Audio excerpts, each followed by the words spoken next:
സ്വന്തം അച്ഛൻ അമൃത കൊന്നെങ്കില് പിന്നെയും നിൽക്കുന്ന ആരാണ്?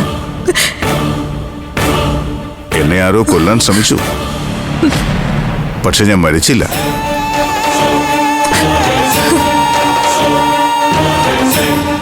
ഇക്കാര്യം മജിസ്ട്രേറ്റിന്റെ വീട്ടിൽ പോയി ബോധ്യപ്പെടുത്തിയിട്ടാ ഞങ്ങൾ വരുന്നത്.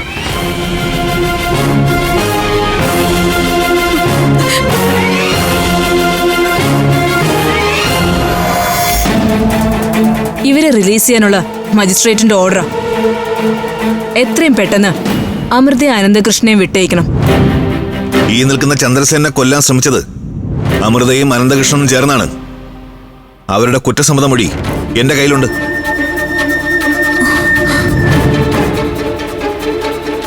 അല്ല, അച്ഛൻ മകളെ കൊല്ലുന്നതും മകൾ അച്ഛനെ കൊല്ലുന്നതും ഒക്കെ സാറിന്റെ വീട്ടിലെ പതിവായിരിക്കും.